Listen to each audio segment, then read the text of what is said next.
Praise the Lord.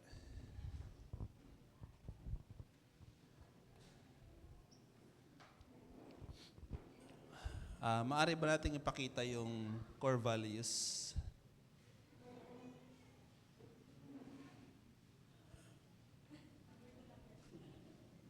Ayan. So, for a couple of Sundays now, nag-aaral po tayo about sa ating core values as a church, sa 611 specifically.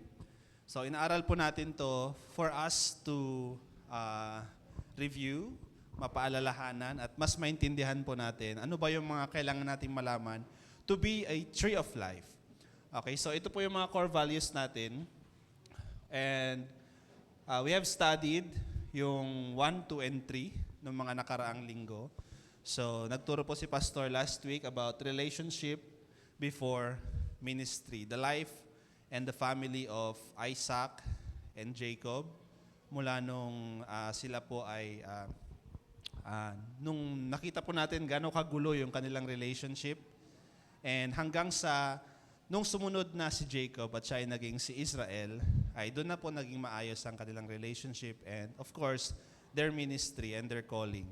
So, ang ating mga core values, it reminds us, as a tree of life, ito po yung pinaka-roots natin.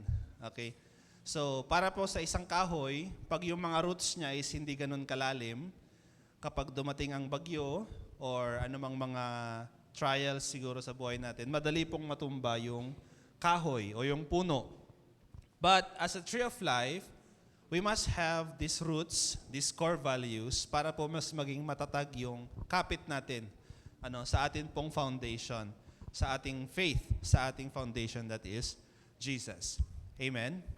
So today, we will be continuing sa atin pong core values, specifically number 4, but also matatakel din po natin yung number 3. Okay, so merong konting relationship before ministry din po, and of course, spiritual life before gifts. Okay? So, we will be reading from 1 Samuel, but before that, gusto ko muna pong i-define anong nga ba ang ibig sabihin ng pagkakaroon ng spiritual life at ng gift. Okay, siguro sa atin po, alam na natin kung ano ang gift. Tanungin mo kayong katabi mo, alam mo ba kung ano ang gift? Okay, sino dito ang mga nakaka-receive ng gift? Amen. So, gift ay hindi na po bago sa atin, ano po. But in this context, in the context of the Bible, gifts are God-given abilities. Okay, especially mga talents na binigay sa atin ng Panginoon. Even the ministries na binigay sa atin ng Panginoon, these are gifts. The blessings, the favors na binibigay sa atin ng Diyos, these are all gifts. Okay? So, meron po tayong mga spiritual gifts. Ayan, may mga binigyan ng mga gift to heal, mag-prophesy, mag-evangelize. Okay? Meron din tayong mga ministerial gifts. May mga taong nabigyan ng gift to teach. Okay? May gift sila to teach, to pastor, churches, to pastor people, to evangelize. Okay, ito po yung mga ministerial gifts. And also, meron din tayong mga natural gifts. Ayan, sabihin mo sa katabi mo, meron kang gift, natural gift. Ayan, ito po yung mga talents na tinatawag natin. No? Sino po yung mga marunong kumanta? Ayan. Yung mga marunong sumayaw. Amen. Nahihiya pa silang aminin. So, these are all natural gifts, yung mga innate talents po natin, ang mga abilities po natin. Okay? So, these gifts, sabi po sa 1 Peter chapter 4, verse 10 to 11, maaari ba nating basahin yon? 1 Peter chapter 4, verse 10 to 11.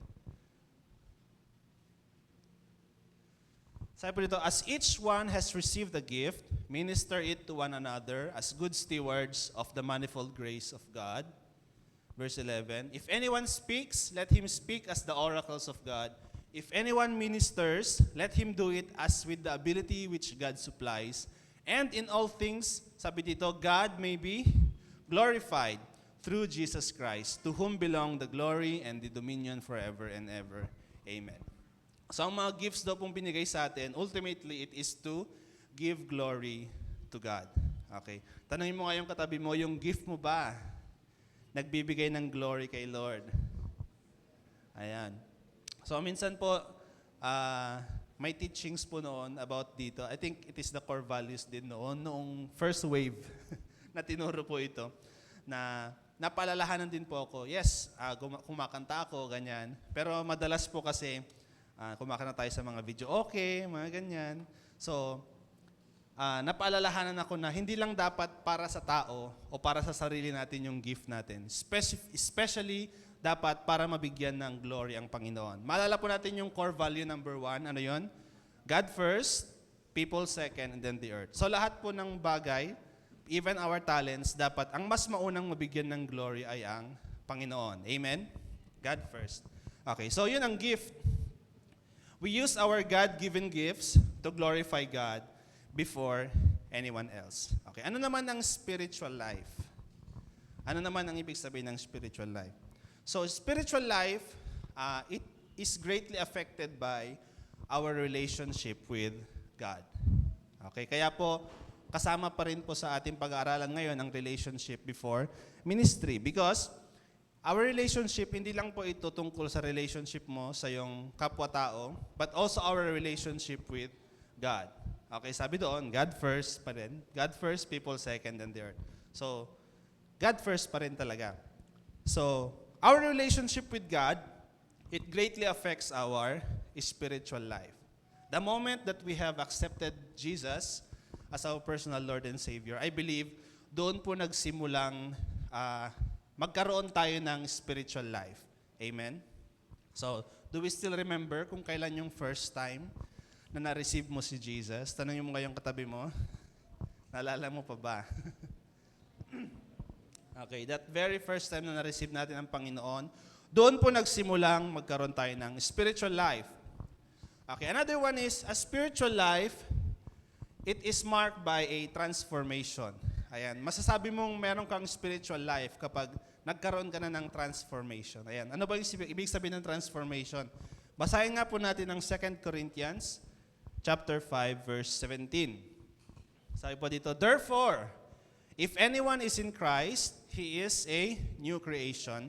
All things have passed away. Behold, all things have become new. Nung na-receive na daw po natin ang Panginoon, nagkaroon na tayo ng spiritual life, we started to experience transformation.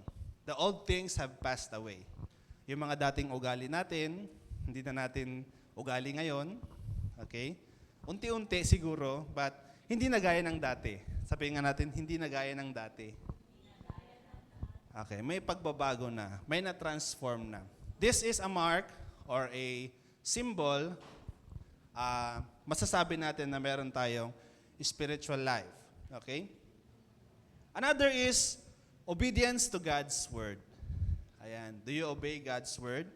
So, in every decision na gagawin natin, we consider the heart and the will of God.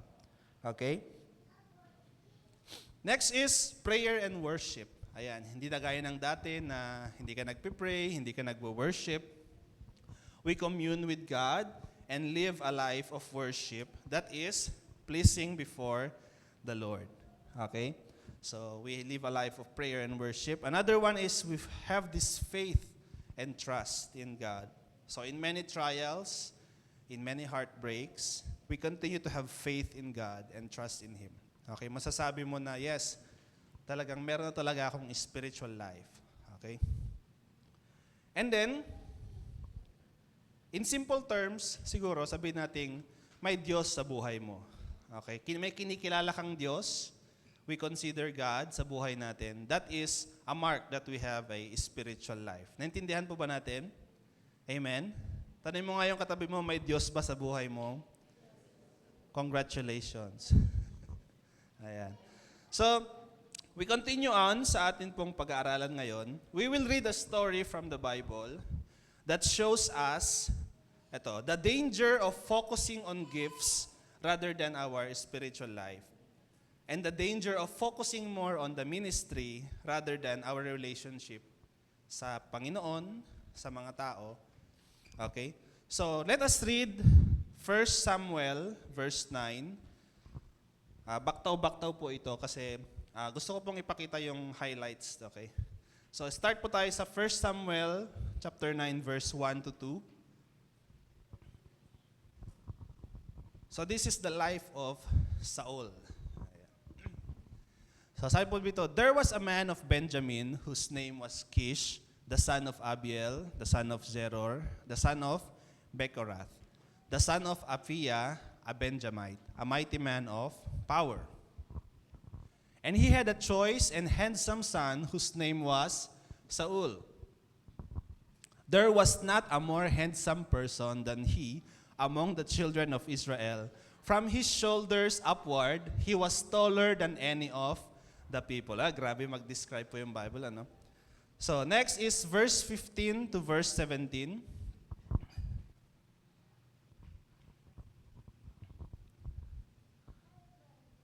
Now the Lord had told Samuel in his ear the day before Saul came, saying, tomorrow about this time, I will send you a man from the land of Benjamin, and you shall anoint him commander over my people Israel, that he may save my people from the hand of the Philistines. For I have looked upon my people, because their cry has come to me. Verse 17. So when Samuel saw Saul, the Lord said to him, there he is, the man of whom I spoke to you, this one shall reign over my people. And then we go to chapter 10, verse 1.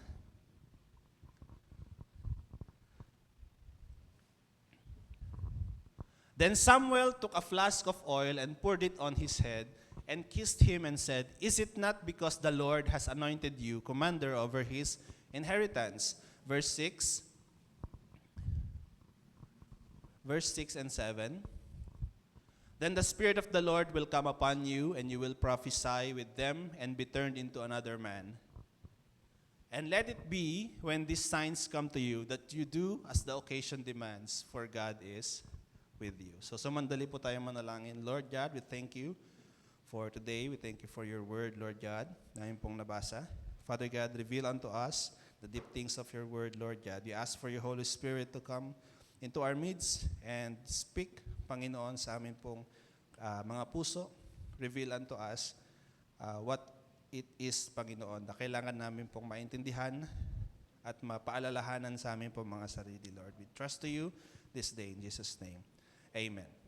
So, the Bible, especially yung binasa po natin kanina in 1 Samuel, it describes a man sa Israel. Ang pangalan niya ay si Saul. Okay, makita po natin paano siya dinescribe ng Bible. Okay, sabi doon, handsome son whose name was Saul. There was no more handsome man among all the people of Israel. Siya na yung pinakagwapo doon sa Israel, sabi doon. Tapos matangkad, siya na ang pinakamatangkad. Di ba? So, point number 1 on this topic. Ayan. Point number 1. Relying on gifts and focusing on ministry will lead to nothing. So Samuel, the book of Samuel, the first and the second book of Samuel is from the Old Testament, okay? And it marks a significant transition sa history po ng Israel. Bakit po? Because dito po nagsimulang may transition din, okay? Yung pagiging theocracy to monarchy. Okay? Pag sinabi po nating theocracy, si Lord mismo yung nagdadirect sa kanyang mga people. Okay, pag sinabi po nating monarchy, is a king will rule under God's authority. So, the Israelites, during those times, naghanap sila, okay, humingi sila ng king, ng hari sa Panginoon. And they demanded also to Samuel, Samuel, bigyan mo kami ng hari, gaya ng mga ibang nation, okay? So nakita kasi nila na may mga hari yung kanilang mga neighboring nations, and they see how powerful they are, how they are ruling their people. So naghanap din sila ng king, okay? Para sa kanila. So during this time, the tribes of Israel have no centralized government. So marami po yung tribes, di ba? So 12, kalat-kalat po sila. Wala po silang unified government. Kumbaga, kanya-kanya kanya-kanya yung gusto nilang gawin. And nagkaroon po ng mga conflict between these tribes. And because of that, hindi po sila united. And because they are not united, they are frequently oppressed by the Philistines, Ammonites, and Moabites. Palagi po silang inaatake ng mga kaaway, ng mga kalaban. So, even in their spiritual life, nagkaroon po ng decline because of idolatry, corruption, and yun nga, lack of leadership. So even some of their spiritual leaders during those times ay corrupt. Okay, so talagang makikita mong bumagsak yung kanilang spiritual life during those times. And binasa po nating verses, Saul was presented. Ayan. So Saul is from the tribe of Benjamin. So he is the son of Kish. Sabi po doon sa verse 1 kanina, Kish is a Benjamite, a mighty man of power. So yung tatay daw po ni Saul is a powerful man, an influential man. Ang pangalan po niya ay Kish. Okay? And si Saul, he's tall and handsome. So kung physical looks ang basihan, ay talagang nag-stand out po si Saul. And I believe this is also a gift from God. Okay? Sabi mo nga sa katabi mo, yung kagwapuhan mo, yung kagandahan mo, gift ng Panginoon din yan. Okay? So, it is also considered a gift na pinigay sa atin ng Panginoon. And aside from physical favors, ito pang matindi, Saul was also anointed by God through Samuel as the first king of Israel. So makita niyo po yung honor na binigay kay Saul. Nung humingi ang mga taga-Israelites ng king, sinabi ni Lord kay Samuel, itong taong ito ang magiging hari ng Israel. So, he is not just blessed with physical attributes, but also spiritually, siya po ay inappoint ng Panginoon as the king of Israel. So,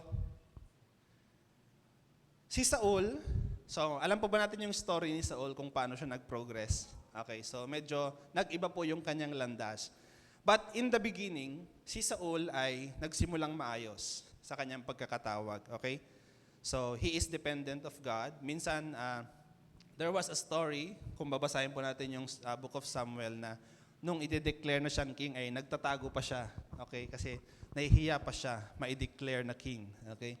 So, meron siyang humbleness, humility, and all throughout the story, makikita po natin kung paanong nagbago yung buhay ni Saul, and paano siya napunta from everything to nothing. Because sabi po sa point number 1, relying on gifts and focusing on ministry will lead to nothing. Okay?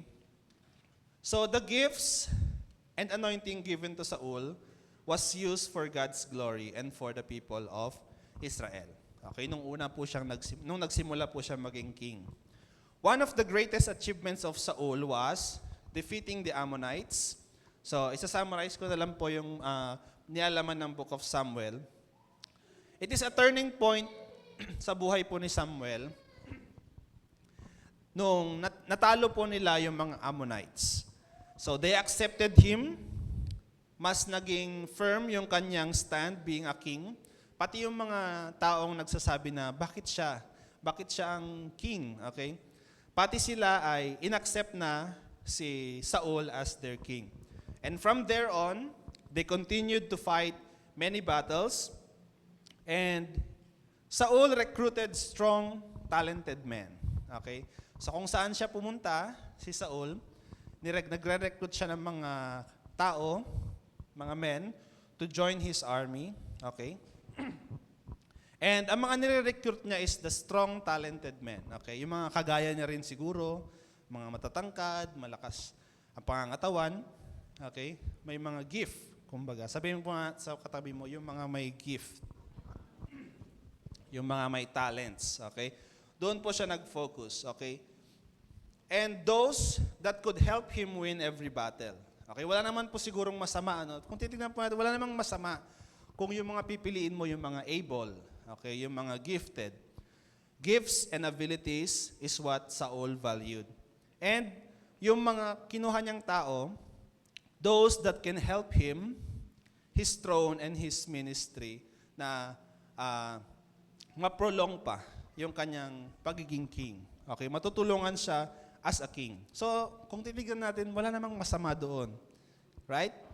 So, there's nothing wrong with this. Okay?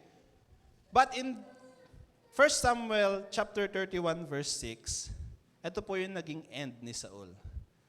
Sabi po doon, so Saul, his 3 sons, his armor bearer, and all his men died together the same day. Okay? Bakit parang ang bilis ng mga pangyayari? Ano? Saul, his 3 sons, his armor bearer, and all his men died together that same day. Sabay-sabay na po silang namatay sa gera. Bakit? Kung tatanungin natin, bakit? Ano kaya nangyari? Saul was anointed king. He is chosen by God. Siya po ay sumunod. Okay? Nagsimulang maayos. Pero ano kayang nangyari along the way? Siguro we ask this sometimes sa ating pong mga buhay. Lord, nag-start naman ako ng maayos. Parang nawawala na lahat along the way. So maybe let us assess ourselves, assess our lives. Ano nga ba yung mga pinahalagahan natin along the way? Did we give more importance sa ating pong mga gifts, sa ating mga abilities? Or do we give more importance sa ating pong ministries, sa ating mga trabaho, sa ating mga careers? Rather than the relationship we have with God, rather than the spiritual life, the connection we have with God. So, that brings us to point number 2. Point number 2. Mahaba po ito. Point number 2, gifts reveal life while ministries reveal relationships. So, malalaman po natin dito, bakit ano bang nangyari kay Saul. Okay? Bakit ganun-ganun na lang natapos ang kanyang buhay. So,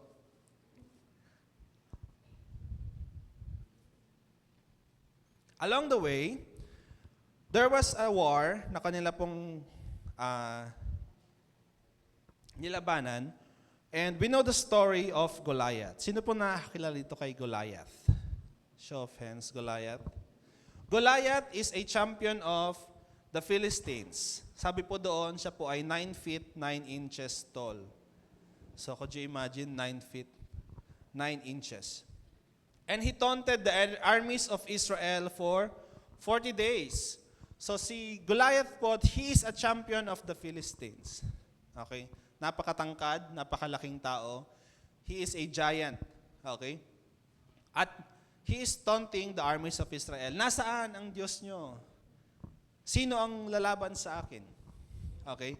So, ang mga taga-Israel, they were very afraid and they were scared because of this Goliath. Sabi po doon, for 40 days, sila po ay talagang hindi tinantanan ni Goliath. He taunted them for 40 days. Now, here comes David. Okay, kilala po ba natin si David? David is a young shepherd boy. Pinadala po siya ng kanyang tatay sa battlefield, hindi para lumaban, pero para magdala ng pagkain sa kanyang mga kapatid. Okay? So si David ang bunso, and siya po ay nagdala ng pagkain sa kanyang 3 kapatid na kasali po sa war. Okay? Upon hearing Goliath's taunts, David was outraged that this pagan warrior dared to insult God's people. So among the Israelites na nandoon, among all the soldiers, nung narinig po ni David yung sigaw ni Goliath, siya lang po yung nag-react, na nagalit. Sino ba itong Filisteyong ito? How dare him na to taint, to insult God and His people? Okay? Nung narinig po ito ng mga soldiers, sila po ay nagalit pa kay David. Okay? Especially yung kanya pong kapatid. And pinatawag po siya ni Saul sa kanyang tent. Okay? Sabi po ni David kay Saul, ako na ang lalaban kay Goliath. Okay? So, a young shepherd boy presented himself to fight the giant, Goliath. Okay? So ano pong sabi sa 1 Samuel chapter 17 verse 37. In 1 Samuel verse 37, sabi po dito, "Moreover, David said, the Lord who delivered me from the paw of the lion and from the paw of the bear, he will deliver me from the hand of the Philistine." And Saul said to David, "Go, and the Lord be with you." So sabi po kasi ni Saul sa kanya, paano mo lalabanan si Goliath? Okay? You are just a shepherd boy. But David said, "The Lord who delivered me from the paw of the lion and from the paw of the bear, he will deliver me from the hand of this Philistine." So, noon pa lang sa declaration ni David na ito, he is not relying on his own physical abilities. Alam niyang wala siyang magagawa kasi maliit lang siya, bata pa siya. He is just a shepherd boy. He is not a soldier. But his trust and his faith in God is very strong because naranasan na niya yung pagpapala ng Panginoon in the past. The Lord had delivered him from the paw of the lion. Okay? Even from the paw of the bear. Kaya he believes that he will also deliver him from the hand of Goliath. And later on, nung sila po ay nagharap, ayan, basahin po natin ang verse 45 of the same chapter. Verse 45 said, "Then David said to the Philistine," kay Goliath, "You come to me with a sword, with a spear, and with a javelin, but I come to you in the name of the Lord of hosts, the God of the armies of Israel, whom you have defied." Lalabanan mo ko gamit ang iyong sandata, ang iyong spear, ang iyong javelin. But I come to you, sabi ni David, in the name of the Lord of hosts, the God of armies of Israel. So hindi niya sinabing, I come to you with my sling, okay, with my abilities, but sabi niya, I come to you in the name of the Lord. Saul and his army knew that they cannot defeat Goliath because nag-base po sila sa physical attributes ni Goliath. They based their fears sa gifts na meron si Goliath against the gift na meron po sila. Gano'n po ba tayo minsan? We compare our abilities with others. Do we compare our lackings? Okay? Mas pinapahalagahan po ba natin yung nakikita in the physical eyes? But we declare that we have our God, that promotion comes from God, that blessings flows from the throne of God. But when we see yung atin pong mga katunggali, yung mga kailangan mong makipag-compete ka sa mga kalaban, sa mga kaagaw mo siguro sa position, sa mga ibang tao, but we compare based on the gifts na meron po tayo. But David, he did not do this.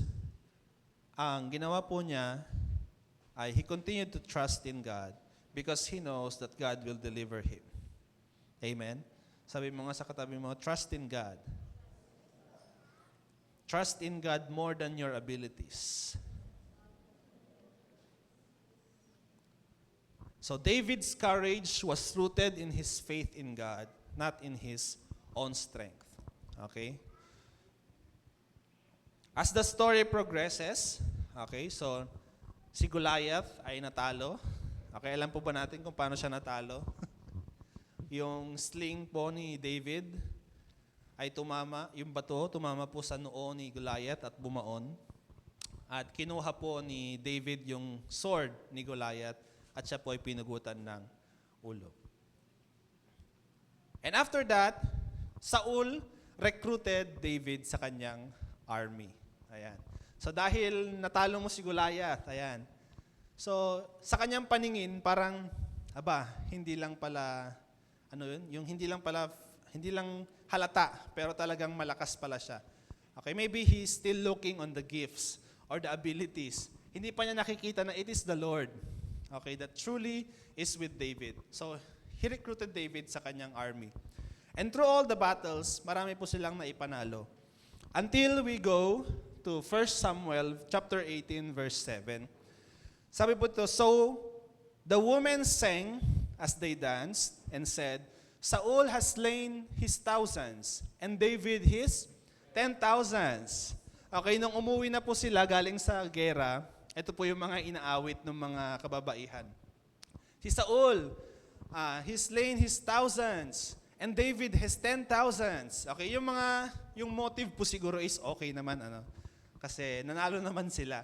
Pero si Saul, nung narinig niya po ito, ano pong nangyari sa kanya? Nagkaroon po siya ng jealousy, hatred against David. Kailan lang nung masayang-masaya sila kasi natalo ni David si Goliath. Pero nung naiko-compare na si Saul at si David, ay talagang nagkakaroon na ng jealousy si Saul. Saul became angry and threatened by David to the point, of attempting to murder David. Okay, sana naman po ay hindi umabot dito yung ating mga envy, mga selos, to the point of murdering someone. So, Saul became possessive of his throne. Okay?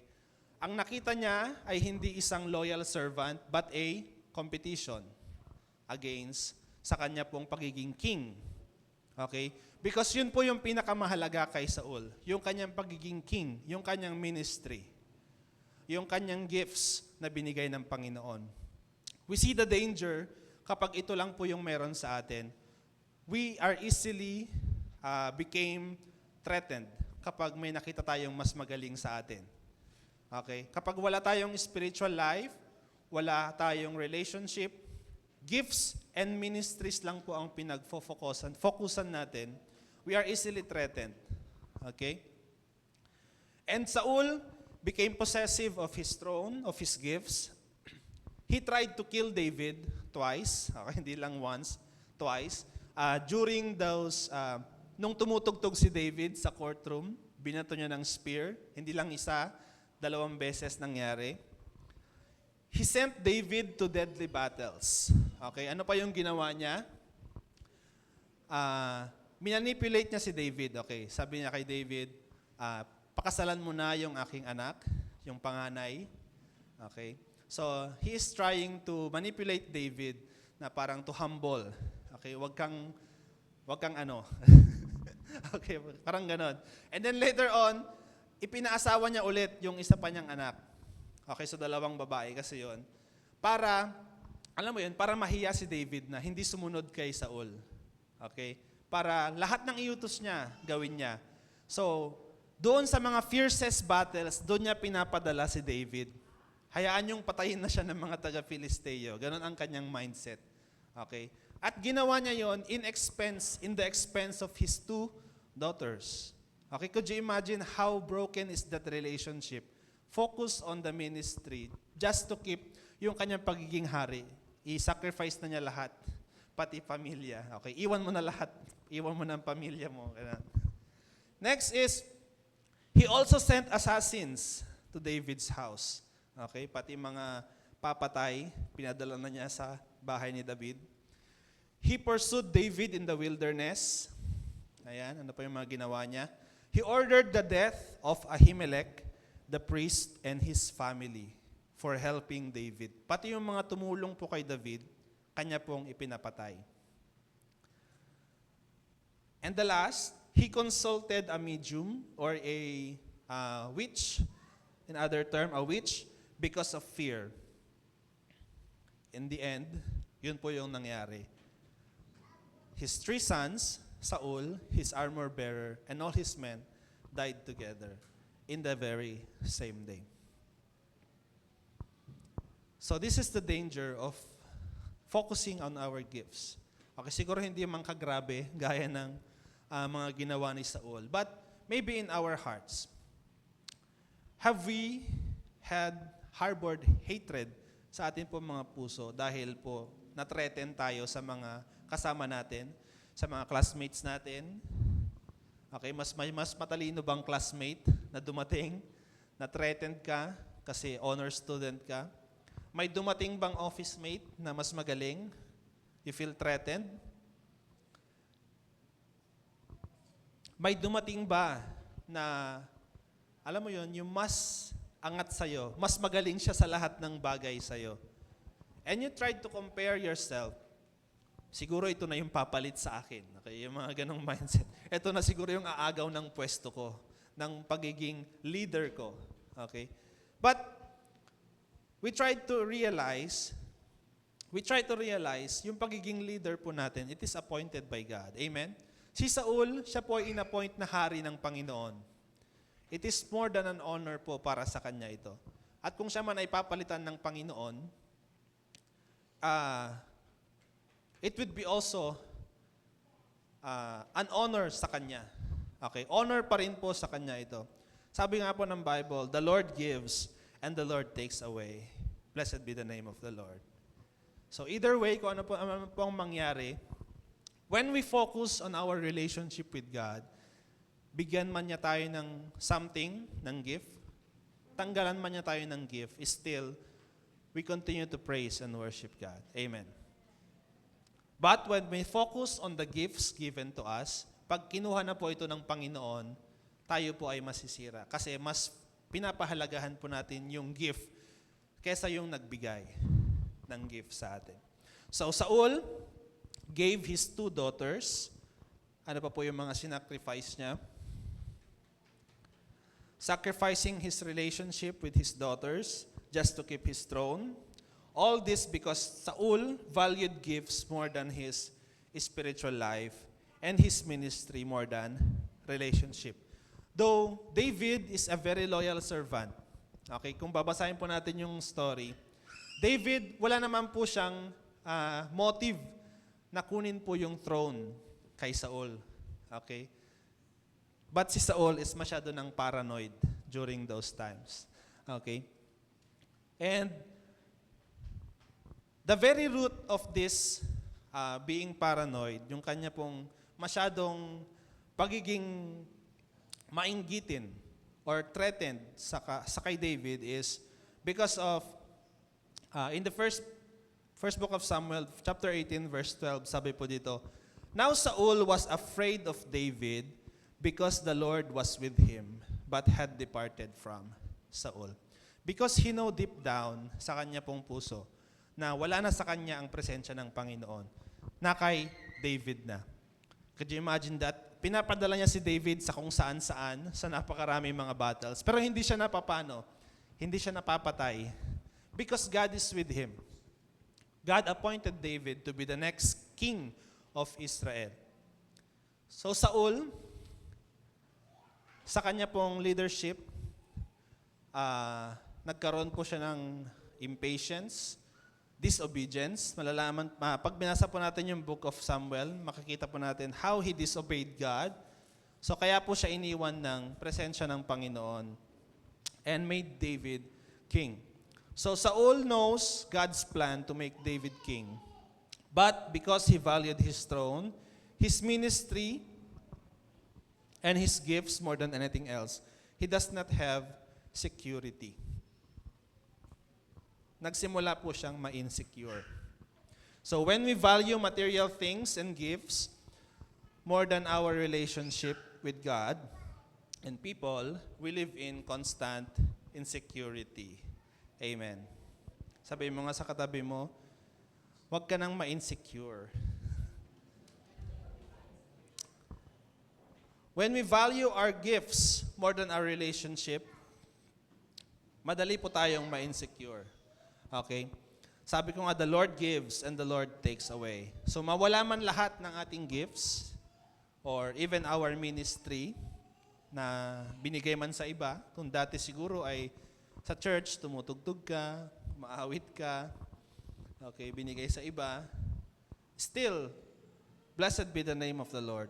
Manatili nawa sa atin ang ating spiritual life and our relationship with God. So in conclusion, I just want to show this table kung paano po nagsimula si Saul at kung paano siya natapos. The life and relationships of Saul.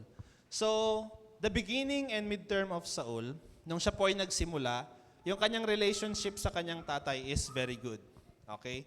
He is a good and obedient son who is faithful to find the lost donkeys. Okay, may story po kasi doon na nung nawala yung mga donkeys, inutusan po siya ng kanyang tatay na hanapin nyo yung nawawalang donkey, kasama po yung servant. So he's very obedient. So during those times, sa beginning po ng buhay ni Saul ay talagang he has a very good relationship with his father. Next is to the servants.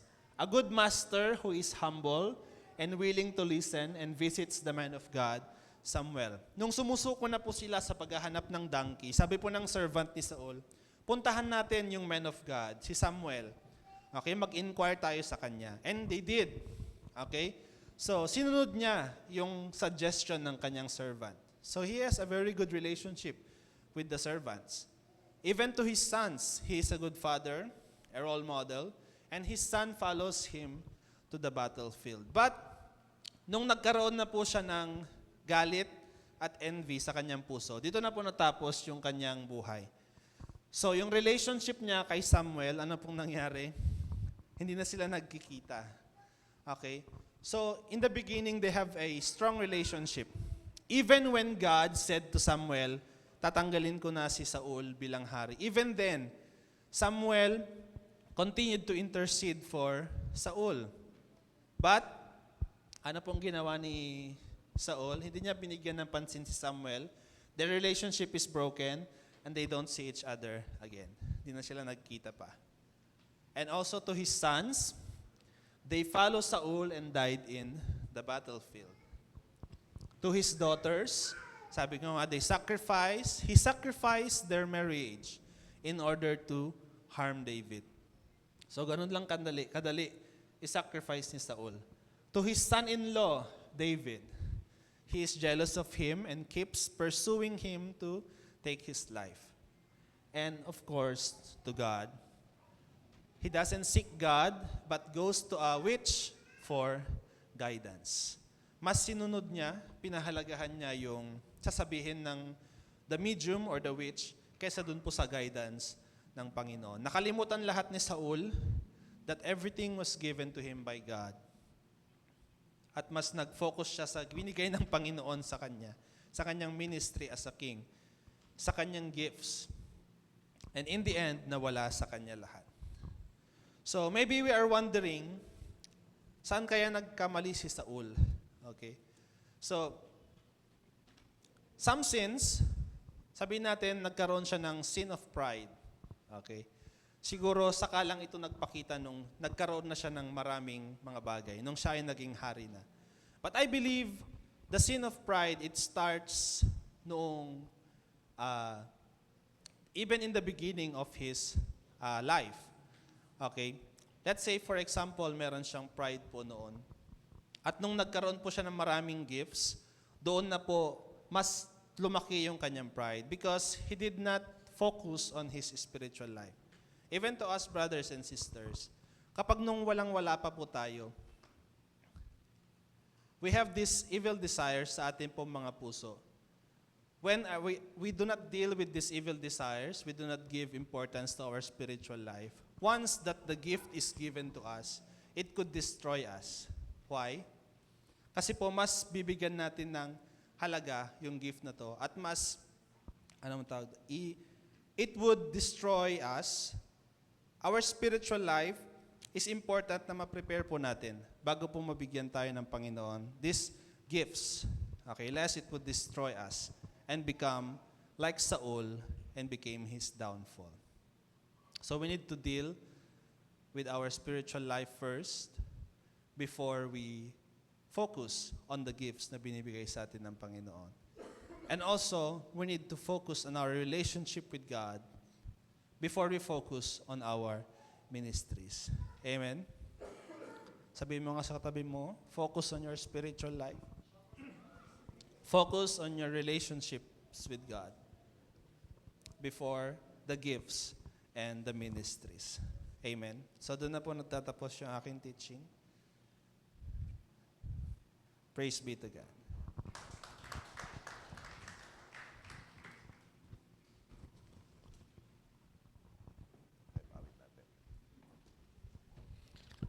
Thank you, Dave. Palakpakan nga po natin si Dave. Praise the Lord.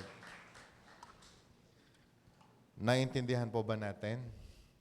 Balikan nga natin sandali yung core values. Before we go, before we pray, core values, relationship before ministry and spiritual life before gifts.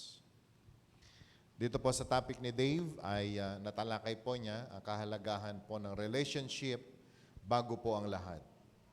And combination of spiritual life before gifts. Mga kapatid kaibigan, napakahalaga po na maunawaan natin ang kahalagahan nito. Katulad po ng pinaliwanag po ni Dave kanina, ang buhay po ni Saul, he started right but ended wrong.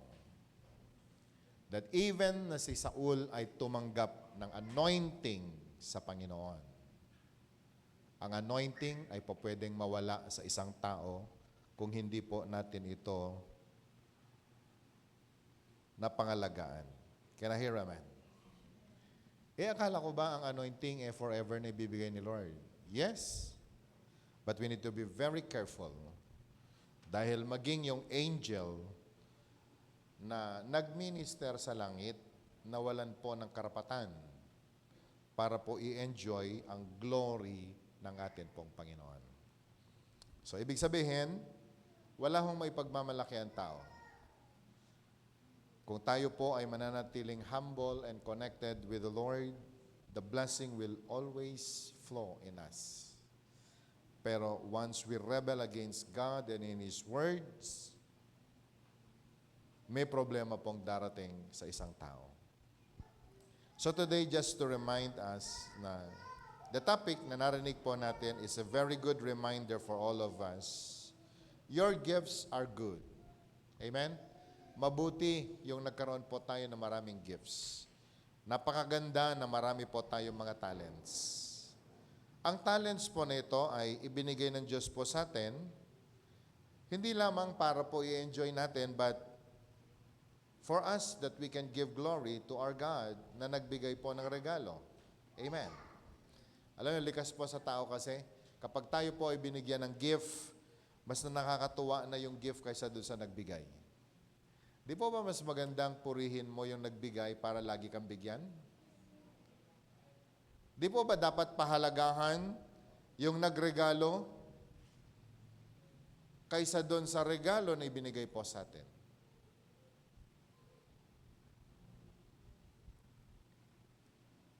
Kahit saan po tayo pumunta, kinakailangang maintindihan natin dito. Buhay mag-asawa, nag-imas ti pakbet ni baket. And we appreciate that and we love that. Pero alam mo, dapat mong maintindihan, mas mahalin mo yung nagluto na asawa mo kaysa dun sa pakbet niya.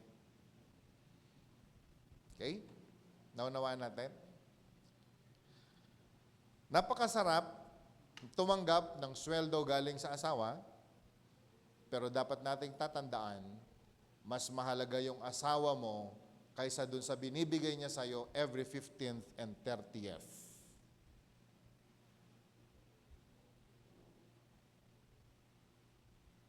Gifts are good. Talents are good.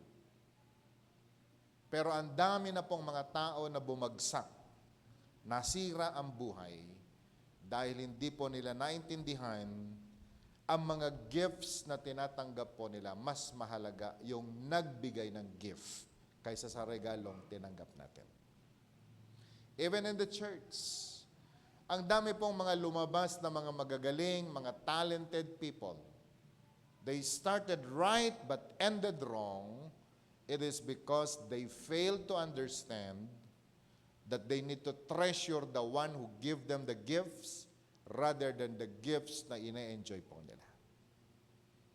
And this is a warning for all of us. Lahat ng bagay na meron po tayo, grace lang ng Lord yan. Amen.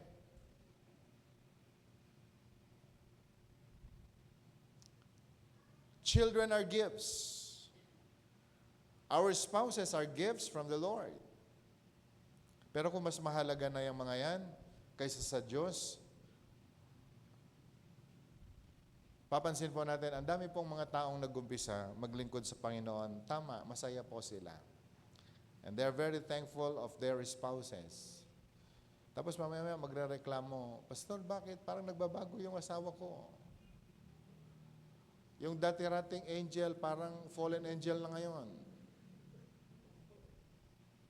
Yung mapagandang start namin na napakasaya, bakit ngayon parang nagkakaroon ng problema? Tanong natin, paano ka ba kasi nag-umpisa? Nung nag-umpisa kayo, kasama si Jesus. Pero nung naglaon ay nawawala na po si Jesus at yung pong kanyang salita dahil mas mahalaga na yung regalo kaysa doon sa nagbigay ng regalo sa atin. Amen?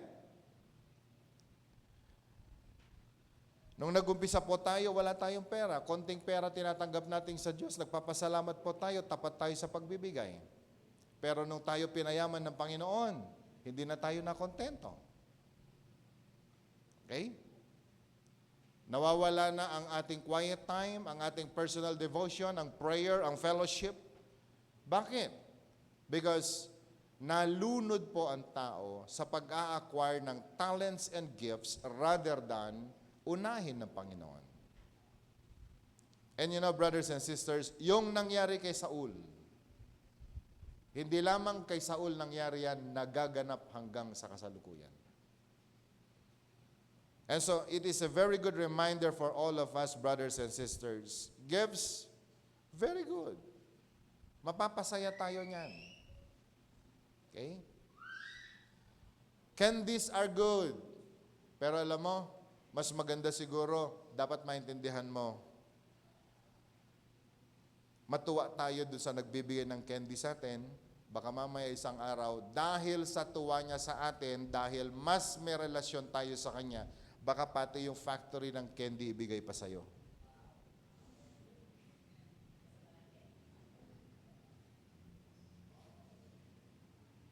Minsan dito tayo nahuhulog di ba? Ito po yung hindi naintindihan po ng tao. Pag tayo tumanggap sa Diyos, tuwan-tuwa tayo. Lord, thank you. Pero mamaya, wala na po doon sa author ng ating buhay, ang ating pansin, kundi nandun na po sa tinatanggap natin, araw-araw. But praise God, in our core values, we need to treasure our relationship with God. Can I hear amen? Ang anointing ay po pwede pong makorap. Ang anointing ay po pwede pong mawala. Katulad ng nasasabi ko, kung yung mga angel ng Diyos nawalan ng anointing, nakorap ang kanyang anointing, at hindi na po siya nakapagpatuloy sa paglilingkod sa Diyos, tayo man, do meron pong grace ang Panginoon. Grace na talagang overload na nagmumula sa Panginoon. Pero ano po sinabi ni Paul? God gives grace to the humble but resist the proud. Kapag nag-umpisa na pong tumubo ang kayabangan sa buhay, sa isip, sa puso po ng tao, the anointing ay po pwede pong mawala sa atin. Nakalimutan yata ni Saul na sinasabi po ng Bible, siya yung pinakapogi sa Israel. Tall and handsome. Di ko masabing dark kasi hindi sinabi. Talented. Very special. Wala siyang katulad sa Israel. Kaya nga siya pinili ng Panginoon. Amen? Sabi mo nga sa katabi mo, magaling pumili ang Panginoon. Alam niyo po ba na pati sa mga offering na hayop sa Kanya, hindi ka pwedeng mag-offer ng pilay, hindi ka pwedeng mag-offer ng bulag, hindi ka po pwedeng mag-offer ng may kapintasan. Kaya nga po, ang tinatanggap ng Panginoon, yung perfect. Can I hear amen? At yun ho, ang quality na meron si Saul. Pero nung merong lumabas isang batang paslit, nainggit siya, na insecure. Sabi mo sa katabi mo, na insecure. Ano nangyari? Kasi tinamaan niya yung noo ni Goliath. Pero nakalimutan siya, he's a man of valor. Hindi lamang dahil marami siyang napatay sa giyera, kundi pinili siya ng Panginoon. Now, musicians, ministers, listen very carefully. Nung tayo ay tinawag ng Panginoon, binigyan tayo ng anointing because we are all qualified to receive it. Are you with me? Pero pag may dumating, nagpakita lang nagpakitang gilas, imbes na magpasalamat ka na may kasama ka, na insecure ka, lugi ka. Alam nyo, sakit po sa church yan. Nagpitas met bado nang yung syakon. Ano maki-fellowshipin.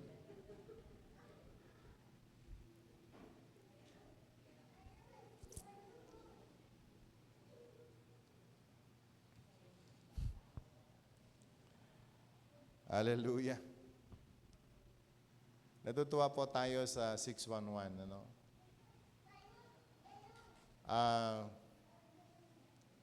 I am so blessed that in our church, ang dami pong mga lumalabas na mga talented and gifted people. Pansinin nyo, nakakatuwa. Yung mga preachers po natin, puro doktor. Puro mga PhD. And yung senior pastor po nila walang natapos. Natutuwa po ako tuwing nakikita ko silang nagpipreach. And I am so blessed for having them in this church. Pero sa ibang church yan, tapon mo sa ibang lugar. Bakit? Because of insecurities.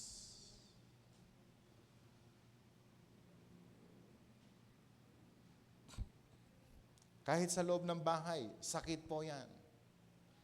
Kapag merong isa hindi masyadong nag-e-excel, at may lumabas na kapatid na nag-e-excel,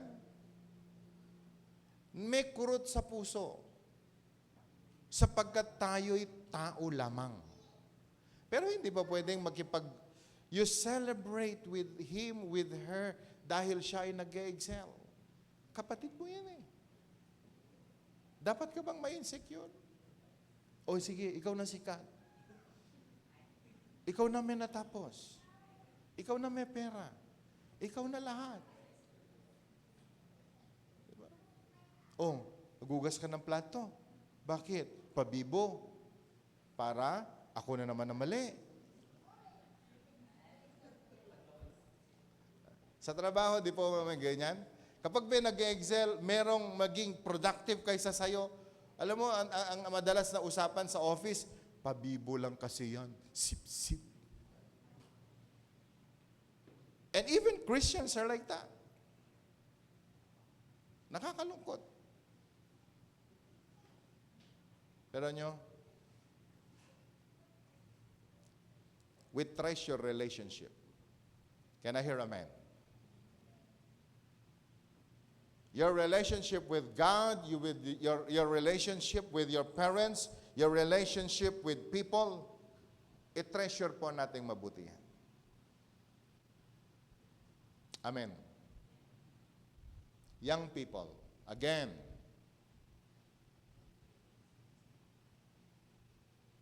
kahit pa anong itsura ng tahanan ng pinanggalingan natin, kamit pa sabihin natin yung mga magulang natin kung paano hirap ng kanilang pinanggalingan. Kapag tayo ay nagtagumpay na, huwag nating kalimutan ang pamilyang pinanggalingan natin.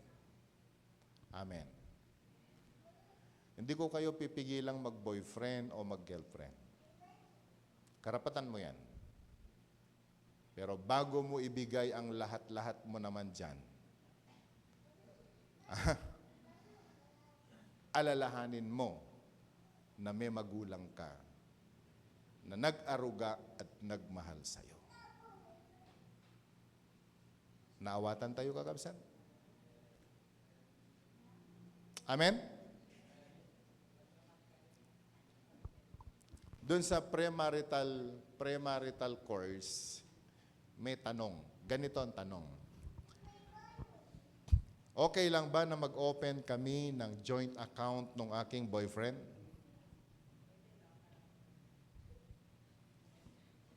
Uy, daldal.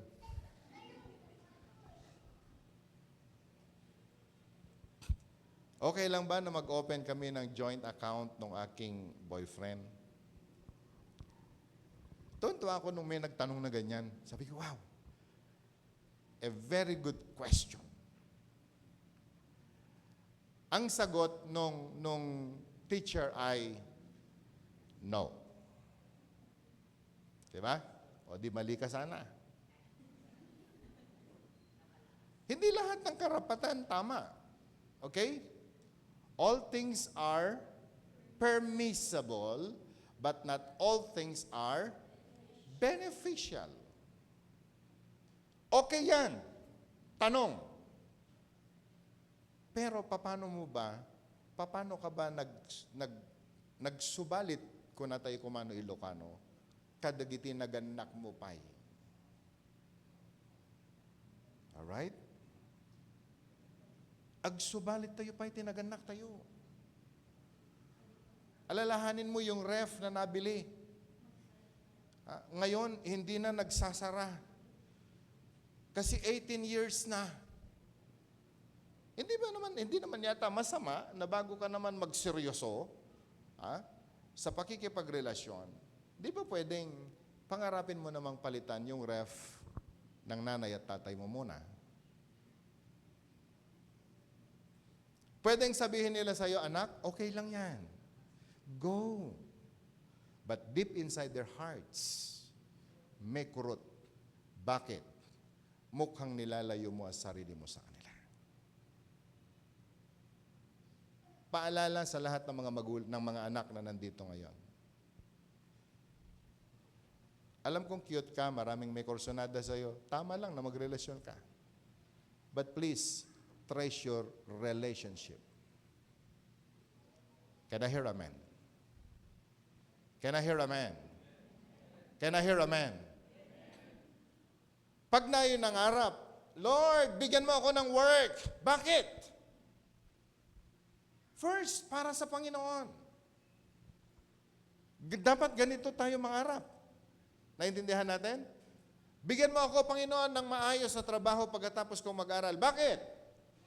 Para pagdating ng araw na ako'y manambahan sa iyo, Panginoon, meron akong ibibigay sa iyo. Tama? Siyempre, tatanungin ka rin yan ng Holy Spirit, yung conscience mo. Bakit? Para sa ganon ay matulungan ko rin din muna ang aking mga magulang at aking mga kapatid. Kapag nagawa mo yan, idagdag mo na yung pangatlo. Dahil gusto ko rin maghanda para dun sa aking magiging kabiyak. Tama? Can I hear amen? Alam mo, pag nagawa mo yan,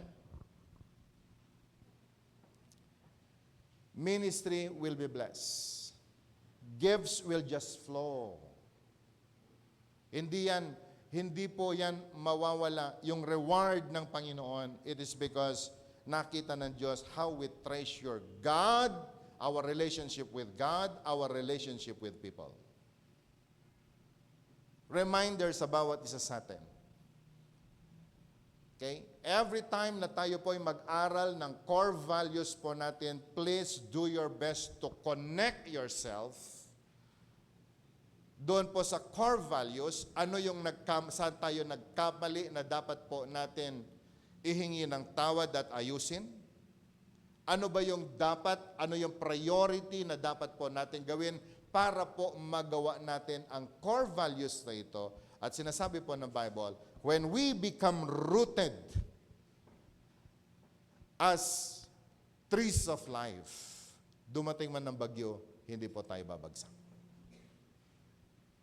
Sa inyong lahat na nanonood ngayon, ito po yung napakalaking paalala sa atin. Treasure relationship. Ang relasyon mo sa Panginoon, kay may blessing o wala, siguraduhin po natin, ito ang higit sa lahat na unahin po natin. Ingatan po natin na huwag lumayo sa Panginoon. Can I hear amen? Ikaw man ay pinromote na ng Diyos, huwag mong kalilimutan. Ang tumawag, ang bumalik, magpakumbaba sa Panginoon araw-araw.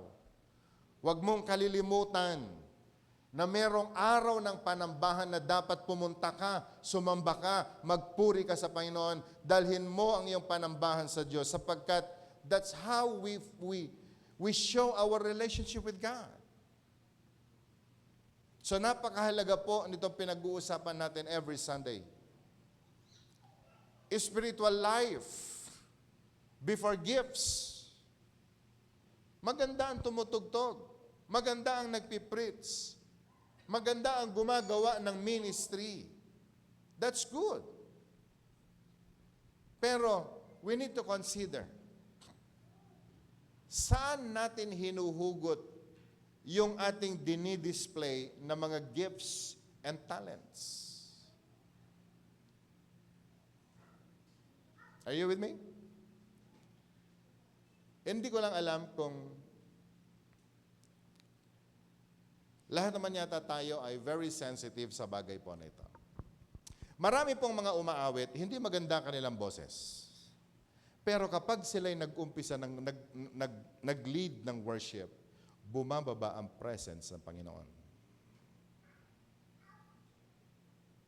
At napakadali po maramdaman yan. Every time I join worship, ang akin pong tinitingnan ay hindi po kung ano yung ganda ng tugtugan. Ang akin pong sukatan ng panambahan ay yung pag nag-umpisa ng umawit, ang lahat ng mga aawit, tumugtog ang lahat ng mga manunugtog. I am waiting for the Spirit of God to move dahil alam ko, ito pong taong ito, kapag ikaw ay umawit, you will let the Spirit of God come to fill the people. Can I hear amen? So with the preachings, pwede tayong gumawa ng napakagandang presentations. Pwede tayong magpatawa, o pwede tayong gumawa ng kung ano-anong style. That's good. Pero ano yung higit sa lahat? The anointing na hinihintay po ng tao. Paano natin na ipapasok ang salita ng Panginoon sa puso po ng tao?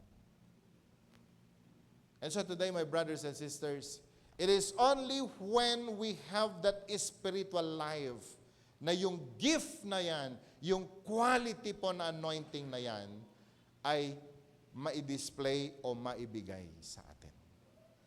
Can I hear amen? So church, even in our counselings, sa mga personal na pakikipag-usap po natin sa tao, minsan hindi sa haba ng kwento natin yan. Marami pong mahabang kwento pero walang laman. Naintindihan po ba natin? Pero ang sarap kausap ng tao na konti lang ang sinabi niya pero pumapasok sa espiritu mo, naiintindihan mo, nararamdaman mo, may laman na kanyang sinasabi. Kailan mangyayari yan? When we have that relationship with God and we have that relationship with people, we try to connect with people, and then the spiritual life na meron po tayo, it is because no longer us, but the Spirit of God. Can I hear amen? Hindi na po tayo yon, but the Spirit of God. And then gifts will just flow. May mangyayari, meron pong nagaganap. Alam mo, even in counseling, sa prayer natin gagawin, mabalin nga, agtungtong kayo, agmalmalem. But at the end of the day, anong nakuha mo? Anong naintindihan natin? Anong effect sa buhay natin? I can pray for you. 30 minutes, I can prophesy. Pero tanong, yung prophecies ba ay galing sa Diyos? May connection po ba? A lot of people today, they are more about the gifts but not their spiritual life.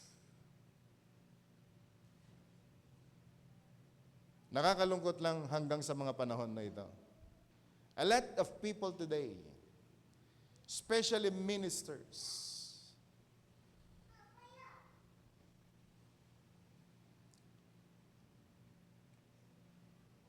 30 minutes before the preaching, nasa Netflix nanonood yung pastor. Anong uri ng anointing ang pwede mong ipakita? Musicians, listen very carefully. Bago mo hinawakan ang instrument, saan ka nanggaling? Anong ginawa mo? Saan ka nagbabad? You can play. Pwede kang tumugtog, pwede kang kumanta. Pero tanong, baka nung nakayuko lang kayo kanina ka nagpray. 5 minutes before the praise and worship, a very poor quality ng spiritual life ng isang minister. This is a warning for all of us.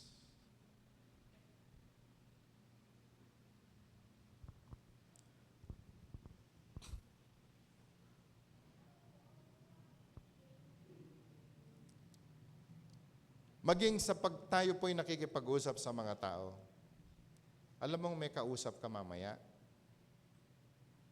huwag kang pupunta lang nakikipag-usap na wala kang plan. You need to ask God, Lord, anong sasabihin ko sa tao mamaya? Ano ang gagawin ko kapag nagkita kami? Sa mga pumupunta sa office, ilan ho dito nag-go-office? Lift your hands. Alam natin, di ba? May mga leon at tigers sa office. And oftentimes, we consider ourselves as prey. Oh, masermonan amanin ka ni Boss Kun. Tapi paimet kat Shakti, favorite na nga taungtan. And you are a Christian. You have a very good, you need to consider the relationship. Bilang subordinate, it is your role to submit to your boss. Can I hear amen? Paano ka mag-pray? Lord, hangko mga sumrik ni boss. Alam mong boss mo yun. Bakit hindi siya papasok? Siya yung supervisor mo. Lord, matraffic ko maisuna. Tapno hanga on time. Di nyo napapansin minsan, ikaw yung na-traffic, yung boss mo on time? Because God is teaching us how to develop our relationship. Amen? Mga kabataan, kapag tayo dumarating galing sa layasan, anong prayer natin? Apo, naturog ko man ni mamang ko, kinipapang ko, handa ko mga mariknang. Yung iba po, sana may sore throat yung nanay ko para wag siya magbubunga nga. Witchcraft. You're breaking your relationship dahil lamang doon sa gusto mo. Pero hindi pa tayo pwede mag-pray, Lord, i-bless mo yung boss ko ngayon. Amen? Lahat ng kanyang pangarap, Panginoon, i-bless mo ayon sa iyong kalooban. Gabi pa lang pinagpe-pray mo na yung boss mo, Lord, bigyan mo siya ng maayos na tulog, bigyan mo siya ng, hallelujah, lahat na nang pwede mong sabihin. Because whatever you ask, you will receive it. Amen. Can I hear amen? Dahil ikaw yung nag-pray, dahil ikaw yung Christian dun sa office, alangan naman na hindi mag-witness ang Diyos sa kanya. Pagpasok niya bukas, yung tiger na boss mo, puting na. Yung maamong pusa, nasasabihin sa'yo, good morning.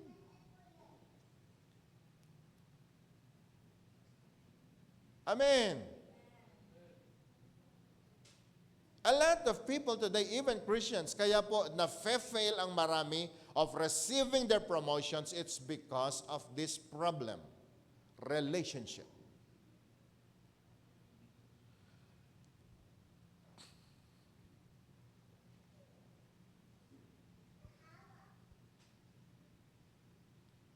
When we have good relationship, first sa Diyos, pangalawa sa tao, pangalawa sa land, we will receive the benefit.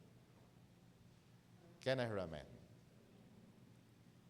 Spiritual life, every day. Every day. Kaya nga po meron tayong personal devotion. Kaya nga meron tayong personal Bible study. Because we really want our spiritual life to be nourished hanggang sa makita natin na ganun na tayo kalaki. Amen. Kung paano tayo kumakain 3 times a day, 2 merienda, kung minsan 3 pa nga yung merienda. Dahil meron pa tayong midnight snacks. Dahil gusto natin maging malakas. Natutulog tayo ng maayos, may mga ginagawa tayo para lumakas ang ating physical body. Ganun din ang ating spiritual life. And you know, church, kapag natuto po tayong i-manage ng mabuti ang ating spiritual lives, gifts will just come. Gifts will just come. Gifts will just come. Can I hear amen? Can I hear amen? Can I hear amen? Pero marami pong mga tao gusto ng spiritual life. Oh, Lord! Very religious sila. But they don't want relationship.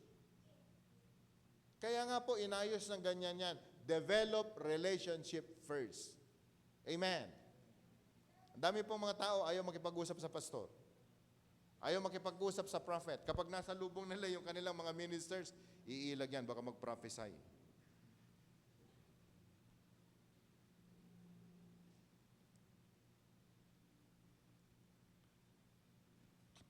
Develop relationship. Can I hear amen? Spend time with your boss. Kung may pagkakataon, pakita ka sa kanya. Hindi ka nagsisip-sip, hindi ka nagpapabibo. Boss, nandito ako. Ugali po natin kasi mga Pilipino, pag may boss, ikot ka. Baka mag-utos yan. Ayaw nating mautusan. Tapos, yung madalas siyang inuutusan, sip-sip ka kasi, sip-sip ka kasi. Nag-uumpisa ka, naninira. Hindi, kaingotan mo yan eh.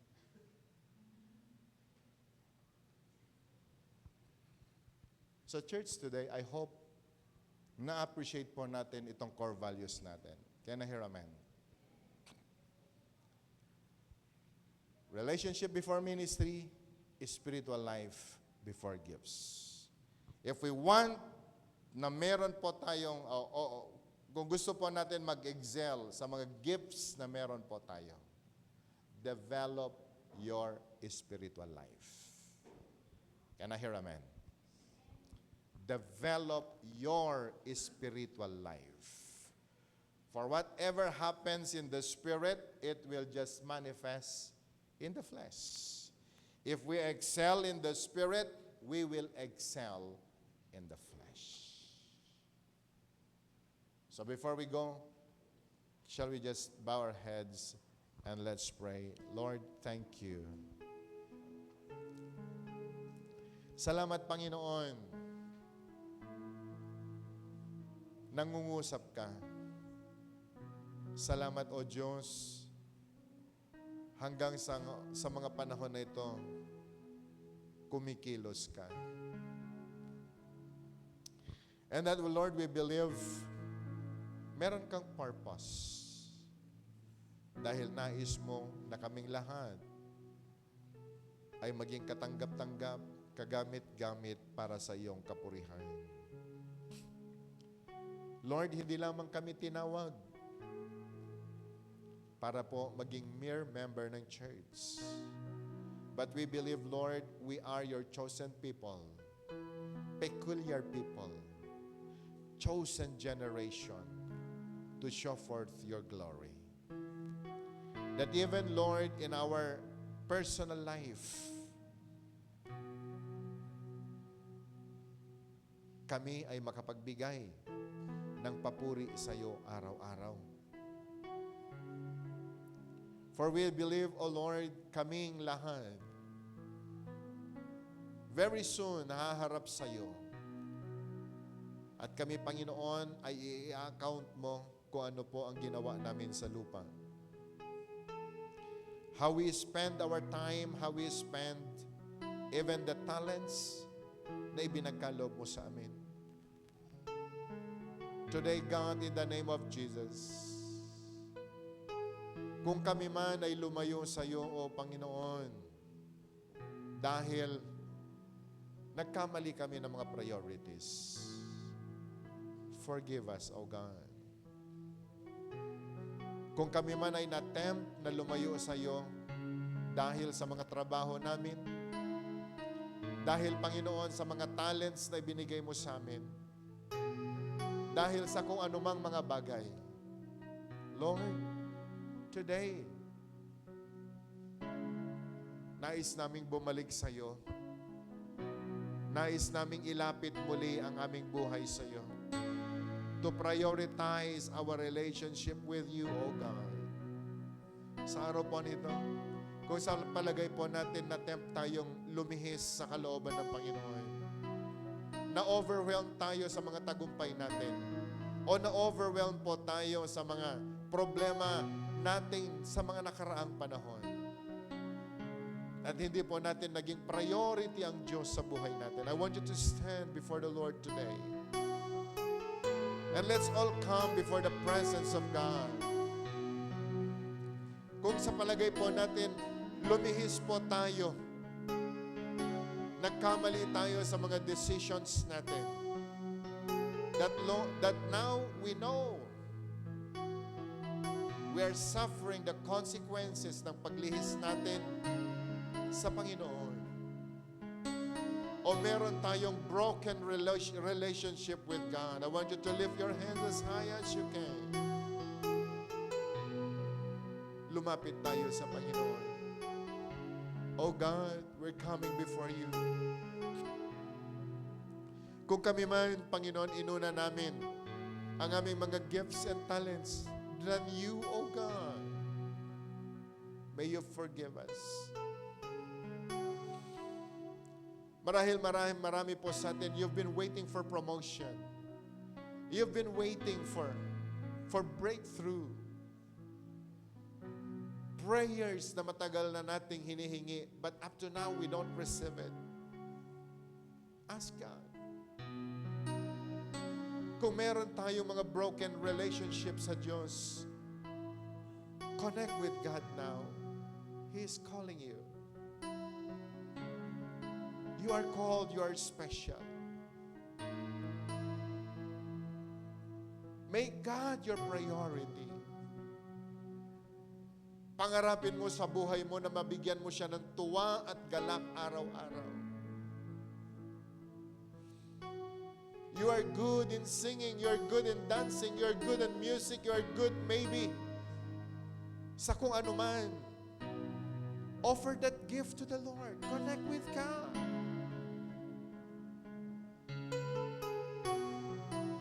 Be sure you are connected with the vine. It is only when you are connected to the vine that you can bear fruit. Yes. God. Lord, I pray, let your Spirit come, touch us. Tanggalin mo, Panginoon, ang lahat ng aming mga hinanakit, lahat ng sagabal ng aming paglapit sa iyo. Na kaming lahat, Panginoon, ay makalapit sa iyo, mayakap mo kami, ma-restore ang aming relationship sa iyo. For Lord, this is the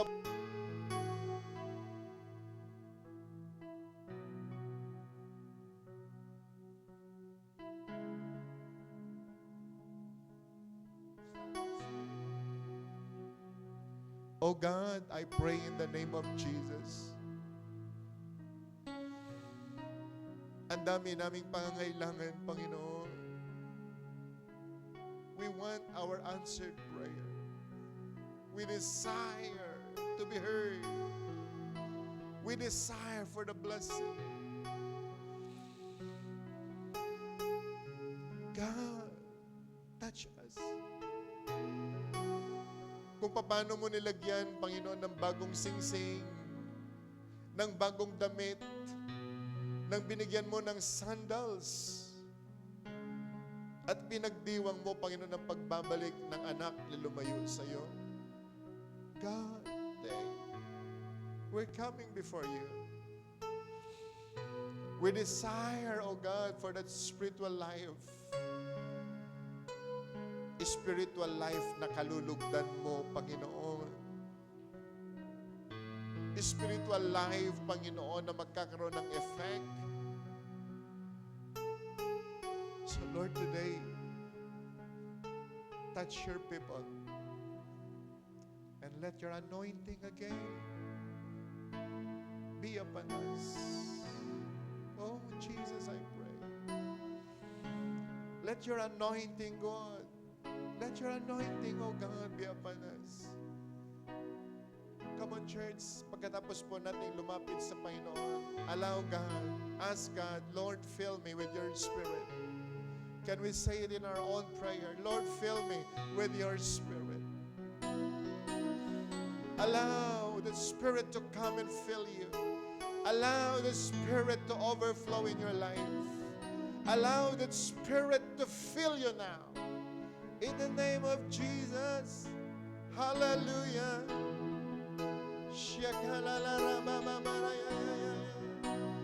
The Spirit of God brings restoration. The Spirit of God brings healing. The Spirit of God brings favors and grace. The Spirit of God brings anointing. The Spirit of God can give you new life. Desire for that.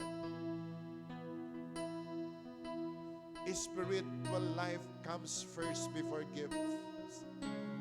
Spiritual life comes first before any blessing. Panginoon, maraming salamat. Now, Lord, I pray, touch your people now. Let your anointing come. Fill us. Fill us now. Fill us now. Fill us now. Fill us now. Come on, everyone, desire. Receive more from the Lord. Receive more in Jesus' name. Until you receive the complete peace. Until you feel, and you can now feel the complete peace from the Lord. Hallelujah. Oh, hallelujah. Let your Spirit come and fill your people, Jesus. Let your Spirit come and fill us in the name of Jesus.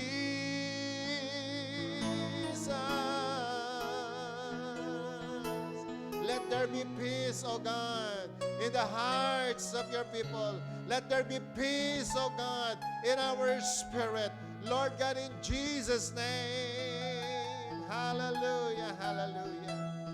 Hallelujah, hallelujah. Now, church, speak blessing sa lahat ng mga tao marahil na sa palagay mo, you have broken relationship with them. Maybe your parents, now bless your parents. Come on, you can say it in your own words. The Spirit of God is here. That word na sasabihin mo, dadalhin ng Panginoon sa puso ng iyong mga magulang, sa iyong mga kapatid, or even to your boss. Speak that word. Speak that blessing. In Jesus' name. In the name of Jesus. Hallelujah. Now, speak blessing. Release that blessing. Release people. Come on. Hallelujah. Build that relationship in the Spirit. Yes, believe it. If you will speak it out today, yes, the Lord will anoint that word, because life and death is in the power of our words. In your tongue, you can utter it. With your lips, you can say it. You can declare it, and it shall come to pass. In the name of Jesus, in the name of Jesus, in the name of Jesus, in the name of Jesus. Hallelujah. Yes, yes, yes. There may be delays, there may be delays. O pwedeng pigilan ng kaaway ang lahat ng mga salita na sinasabi mo ngayon. But keep claiming it, keep uttering it, keep believing, keep sending it, keep sending it, keep sending it, keep sending it. The power of God will be upon the very word, the very utterance na sinabi mo ngayon. And it shall come to pass. Hallelujah. He is not limited by time nor distance. Speak the word, believe it. In the name of Jesus. Blessing to my family. Blessing to my children. Blessing to my parents. Blessing to my in-laws. Hallelujah. Oh, Ramakanda Ramasala Rababahaya. In the name of Jesus. In the name of Jesus. Now, I want you to speak blessing sa inyong mga trabaho, sa inyong marketplace, in your career. Speak blessing now. Speak blessing. Hallelujah. To your boss. Hallelujah. Yes, there will be blessing. There will be blessing coming in Jesus' name. In Jesus' name. In Jesus' name. In Jesus' name. Hallelujah. Now, can we just lift our hands as high as we can? If you believe, you will receive it. If you obey, there is blessing in obedience. Lord, we receive the results of our relationship. The portion that you have prepared for us. For God, you have promised. You have promised, Lord, there is a children's bread. In the Bible, meron pong sinasabi ang Bible. The Master, our God, prepared the children's bread for all of us. There is always a portion for you. Claim it now in the name of Jesus. If we have right relationship with God, right relationship with people, right relationship with the Word of God, whatever we say, it shall happen. Whatever we ask, we receive it. Yes, everything we touch shall be blessed. Even our families will be saved. Relationship is very important. So Lord God, I pray, let heavens be open now and start to pour out the healing your people needs. Lord God, start to pour out, oh God, the favor and the grace, the promotion, financial breakthrough. Oh God, in Jesus' name, I declare it today. Let your people receive it in the name of Jesus. Hallelujah. Blessing in their relationship, blessing in their careers, blessing in everything they do. Lord, walang lalabas sa lugar na to empty-handed, for this is what you have promised, oh God. You are our God and we are your children. Lord God, that you will give all the needs of your children, oh God, for your glory. We receive it, oh God. At Panginoon, sa araw po nito, before we leave this place, oh God, let the very word that we receive, Panginoon, let the word that we receive manifest in our lives. At alam namin, Panginoon, it will accomplish great things to us who receive it. In the name of Jesus. Ingatan mo ang bawat anak na uwi sa kanila pong mga tahanan. At ang aking dalangin, Panginoon, allow your blessing even to overtake your people, O God. That the joy of your people be complete and that your name be glorified. Thank you, O God. Bless Dave na nag-deliver ng iyong word. Gamitin mo siya, Panginoon, sa mas malawak pa na pagkakagamit. At kaming lahat na tumanggap, Panginoon. Salamat. Gagamitin mo kami, Panginoon, sa iyong ubasan para lamang sa iyong kalwalhatian. Sa iyo ang papuri. Sa iyo ang lahat ng pasasalamat. Sa pangalan ni Jesus. And everyone will shout and say, Amen. God bless po ang bawat isa. See you next week.